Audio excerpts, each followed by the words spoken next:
náà ni ó báyìí náà ni àní báyìí náà lérè wa àti sọ pé báyìí náà ni àní báyìí náà lérè wa Bisi Ologe Show lè tó Alábí Akẹ́wà jẹun bẹ́ẹ̀ bá ti gbé síbẹ̀ Jíbọ́lá ẹ fi sílẹ̀ bẹ́ẹ̀ ẹ̀hún ẹjọ́ wà bẹ́ẹ̀ ẹ̀hún ẹ má gbé kúrò Jíbọ́lá o tóró ń kọ́ nínú gbọ́n òye ń bẹ níbẹ̀ Jíbọ́lá Bisi Ologe Show lè tó báyìí náà ni o. Ẹbí Olórùndá pẹ̀lú gbogbo envelope tó mú wálẹ̀ kan wọ́n gbé owó orí sí.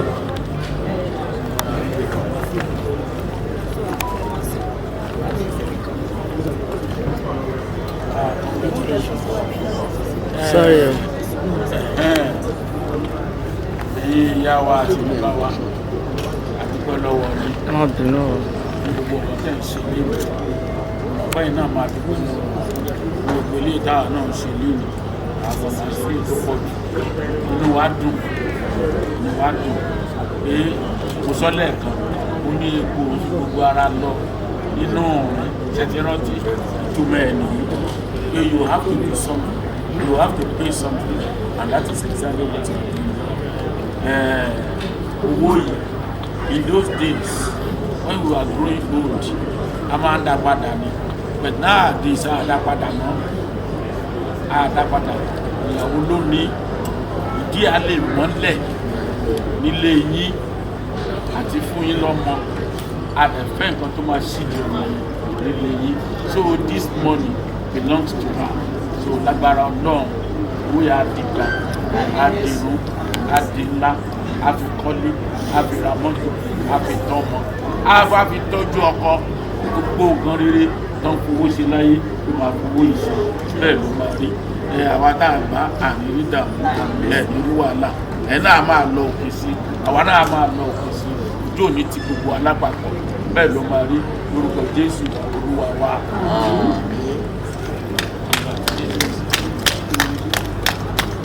Now, this is very important in Yoruba.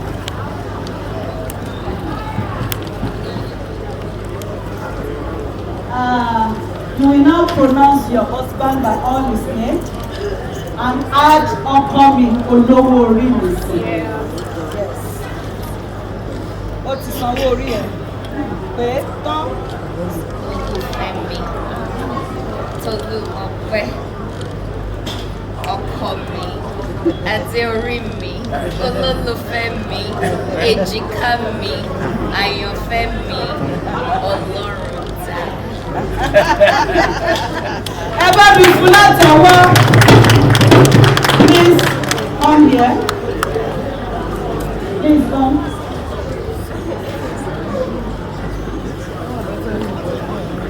Who is collecting the money for her? What's her? My maid of honor. Bridesmaid of honor.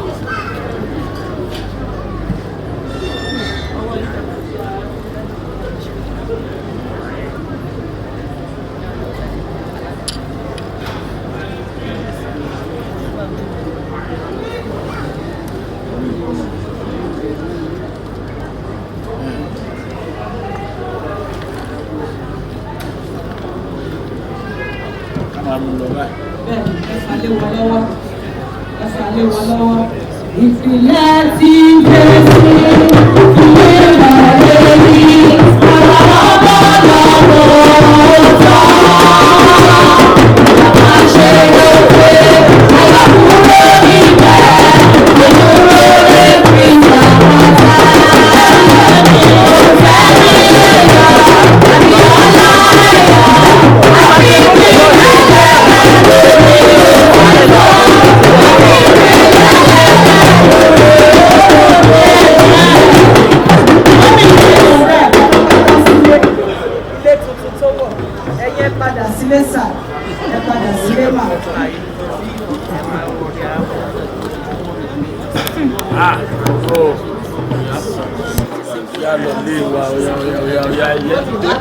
wọ́n ní bó fi lé ẹ̀ lọ́wọ́ kò gbọ́dọ̀ kú owó náà.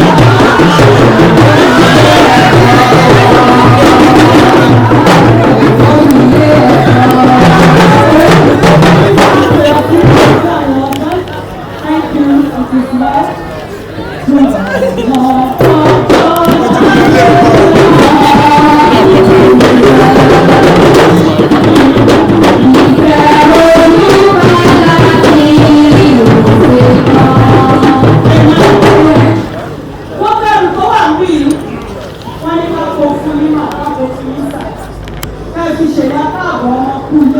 Dr. Chief Mrs. Abisola Ashakebamidele.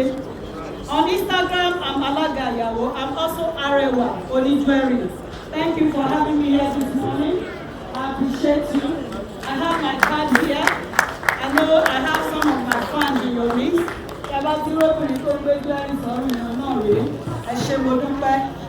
Thank you for me.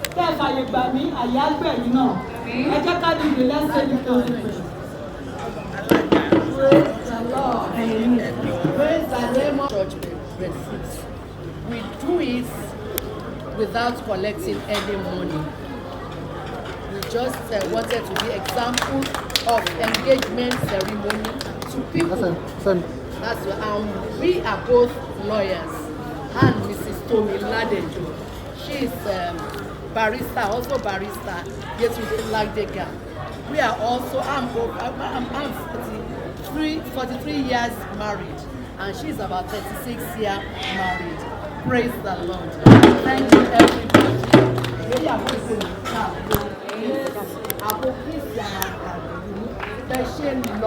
padà síbi tẹ́ ti wá ẹ̀nà láyọ̀ ẹ̀ padà láyọ̀ a máa gbúrò ayọ̀ láìpẹ́ láì jìnnà lórúkọ Jésù bí ọmọ mi ṣe sọ only triplet ìfẹ́ and God will grant you in the name of Jesus.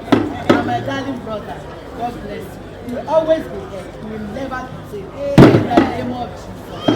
And my darling Lola, you are a helpmate for your husband. So shall it be in the name of Jesus. Iṣẹ́ yóò lè dàrú. Àsìkò tí Bíọ́lá wọnú ilé àwọn Ọlọ́run á máa dára fún mi. Àsìkò tí Fẹ́mi náà wọlé àwọn bírí owó á máa dára fún mi. Á máa gbúrò ayọ̀. Mọ́mì, bàbá, á dà fún yín sà. Ẹ̀ẹ́dẹ́ padà débùdé mi láyọ̀ àtàlàfíà. Mọ́mì, ìrì àtúbọ̀ ṣe bí ẹ̀ sí tẹ́tí ṣe kò ní bàjẹ́. Mommy, Daddy, it shall be well with you. Your ministry shall not be cardboard in the name of Jesus. It will always flourish.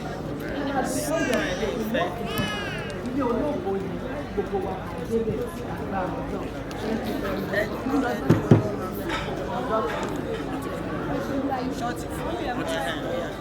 Ẹ jẹ́ ká ṣe tó bí wọ́n bí dúró sáré. Àfọwẹ́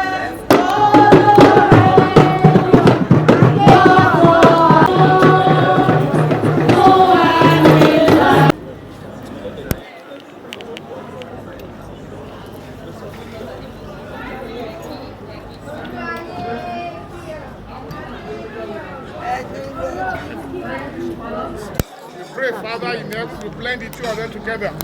You made them one. Let the marriage last forever. Let it be fruitful. In the name of Jesus. My Father, my God, in this new beginning, be with the couple. And the two families, family of Abiola and family of Olurenda, let us know the union for good. As we depart from here, let your presence go with us. In Jesus' mighty name we pray. Amen.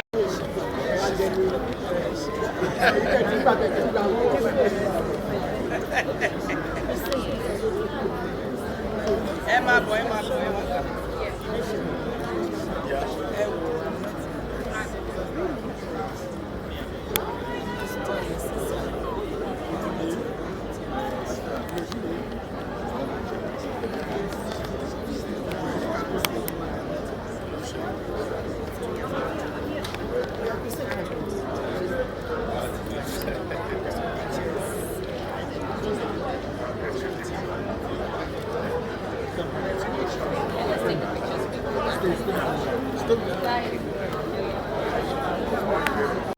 Oh, Abiola. Sorry, sir. I need to see everybody. Sir, please, can you come? Daddy, can you go closer, sir? Okay, quick. Femi here. One more. Sir. Femi, quick one. Last one here. Okay, daddy here, mommy here, everyone. Mommy, this camera.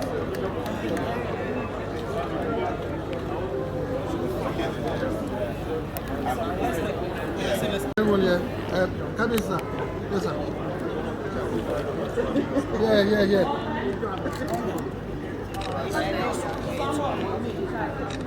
Yeah, bro.